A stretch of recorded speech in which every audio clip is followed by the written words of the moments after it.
China Bharat की meeting में डोभाल ने आखिरकार ऐसा क्या किया है जिसको लेकर खूब चर्चा हो रही है। तो वहीं दूसरी तरफ ब्रिक्स का सदस्य बनने चला था पाकिस्तान, लेकिन पार्टनर देशों की लिस्ट में भी नहीं मिली है एंट्री। मोदी संग बैठकर क्या जिनपिंग ने दिया है इस्लामाबाद को धोखा? जानेंगे क्या कुछ चल रहा है जियोपॉलिटिक्स में। बहुत सारी चीजें एक साथ हो रही हैं, जानने को मिलेगा बहुत कुछ। ब्रिक्स में शामिल होने की उम्मीद लगाए पाकिस्तान को बड़ा झटका लगा है। पाकिस्तान ने पिछले साल ब्रिक्स की सदस्यता के लिए औपचारिक तौर पर आवेदन किया था। ये माना जा रहा है कि चीन ने इस्लामाबाद को भरोसा दिया था, लेकिन बुधवार को चीनी राष्ट्रपति और भारत के प्रधानमंत्री नरेंद्र मोदी की मुलाकात के साथ ही पाकिस्तान की सदस्यता उम्मीदें धराशायी हो गई। ब्रिक्स ने नए पार्टनर देशों को शामिल किया गया, लेकिन इसमें पाकिस्तान का नाम नहीं है। वहीं तुर्की को पार्टनर देशों में शामिल किया गया। जिनपिंग की मोदी से मुलाकात को पाकिस्तानी अपने लिए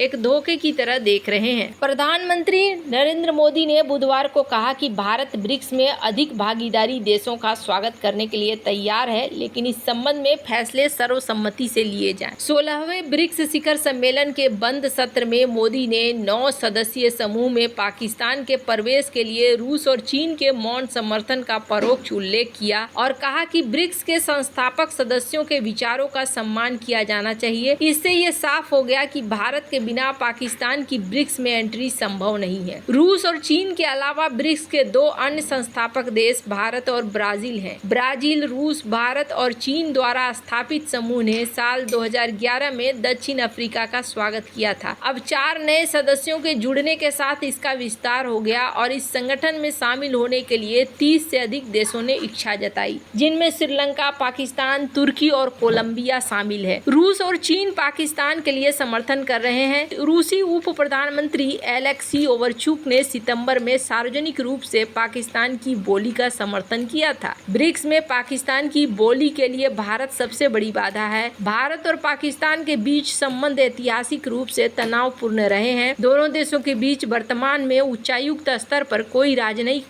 प्रतिनिधित्व नहीं है। भारत ने पाकिस्तान से साफ कर दिया है कि आतंकवाद और बातचीत एक साथ नहीं चल सकती है। पीएम मोदी ने ब्रिक्स की बैठक में भी इसी रुख को दोहराया और सदस्य देशों से कहा कि आतंकवाद के मुद्दे पर दोहरे मानकों के लिए जगह नहीं है। प्रधानमंत्री ने कहा कि हमें अपने देशों में युवाओं के कट्टरपंथी को रोकने के लिए सक्रिय कदम उठाने की जरूरत है। यहाँ ध्यान देने वाली बात यह है कि चीन ने पिछले साल पाकिस्तान के आतंकी संगठन लश्कर-ए-तैयबा के आतंकी साजिद मीर को वैश्विक आतंकवादी के रूप में नामित करने के संयुक्त राष्ट्र के प्रयास को रोक दिया था। मीर 26/11 में आतंकी हमलों में वांछित था। पाकिस्तान को उम्मीद थी कि भारत के विरोध के बावजूद रूस और चीन का समर्थन उसके लिए राह आसान करेगा। कुछ मीडिया रिपोर्ट्स में यह दावा भी किया गया कि भारत ने पाकिस्तान की ब्रिक्स सदस्यता पर समर्थन का मन बनाया है, लेकिन बुधवार को जब पीएम मोदी और जिनपिंग आपस में जमी बर्फ पिघलाने के लिए साथ बैठे तो पाकिस्तान की उम्मीदें धूमिल हो गई। पाकिस्तानी पत्रकार बाकिर सज्जाद ने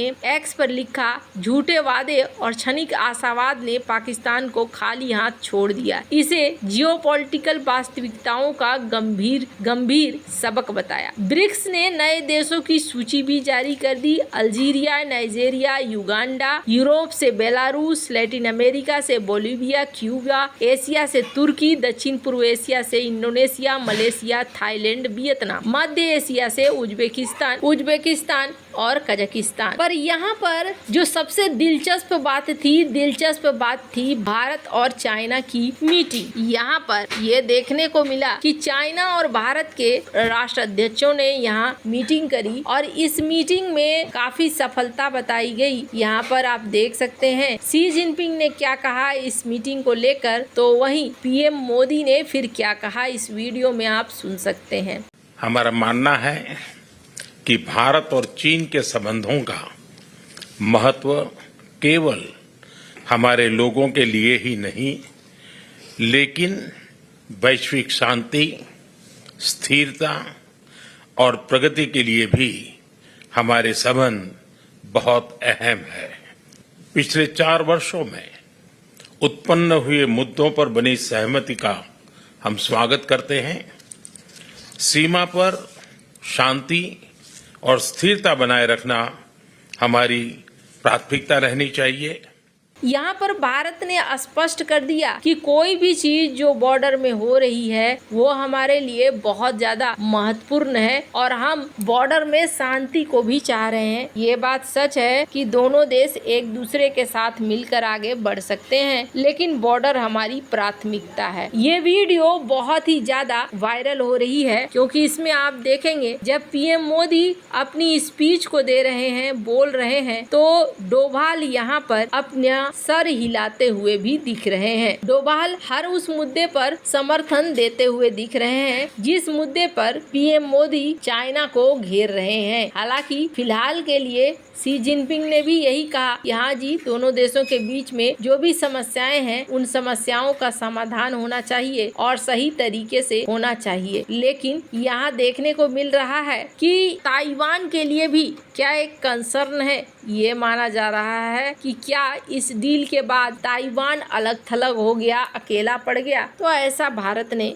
बिल्कुल भी नहीं कहा है अलग थलग पड़ गया है, पर इतना जरूर है कि भारत दूसरों के मामले में जल्दी से आगे आता नहीं है और ये चीज ताइवान के मामले में भी देखने को मिलेगा। भारत निंदा कर देगा, कड़ी निंदा कर देगा, लेकिन इस मामले में फिर आगे भारत नहीं आएगा। अब सवाल यहाँ पे ये उठता है कि क्या चाइना और भारत के बीच में जो ये समझौते हुए हैं, ये समझौते लंबा टिकेंगे? तो इस पर अलग अलग नेताओं की अलग अलग राय है। वेस्ट का मानना है कि ये बहुत लंबा नहीं टिकने वाला है, तो वहीं ये कहा जा रहा है कि नहीं, ये लंबा टिकेगा और इसके टिकने के पीछे बड़ी वजह यह है कि चाइना इकोनॉमिक तौर पर कमजोर हो रहा है और कमजोर चाइना को सॉल्यूशन चाहिए। वैसे अब ये कैसे होता है, जमीनी तौर पर कितना ये आगे बढ़ते हैं, ये देखने वाली बात होगी। तुरंत से इस बात को मान लेना इतना आसान नहीं होगा, लेकिन दुनिया के और भी कई विशेषज्ञ हैं जो इस बात को कह रहे हैं कि दोनों देशों के बीच में शांति होनी जरूरी है। यूके हाउस के लॉर्ड मेंबर की ये आर्टिकल देख सकते हैं जो चाहते हैं कि भारत और चाइना के बीच में शांति हो जाए, सब कुछ ठीक हो जाए। वहीं इनके राजदूत ने भी इस बात को दोहराया है कि हाँ, एक ओपन कम्युनिकेशन होना चाहिए, समस्याओं को हल करने का एक ऐसा जरिया होना चाहिए कि आसानी से समस्याएं हल हो जाएं, समस्याओं को बढ़ने न दिया जाए। यहाँ पर कई तरह की चीजें देखने को मिल रही हैं, पर आगे क्या होगा? क्या चाइना और भारत के रिश्ते इतने अच्छे हो जाएंगे कि सारी चीजें बढ़िया से हैंडल हो जाएंगी? ये सब कुछ आने वाले समय में पता चलेगा, क्योंकि चाइना के ऊपर भरोसा एक बड़ा कदम है। हालांकि भारत ऐसा नहीं है कि इस डील के बाद अपने आप को एकदम से छोड़ दे रहा है कि चलो कोई बात नहीं है। आपको बता दूं, यहाँ पर सिंगापुर के साथ भारत कांटेक्ट बना रहा है ताकि अगर डिफेंस की जरूरत हो तो भारत को कोई मुश्किल ना हो। वैसे आपको क्या लगता है इन सब मामले में? आपकी क्या राय है? कमेंट कर जरूर बताएं। जल्द मिलते हैं अगले वीडियो में नई खबर के साथ।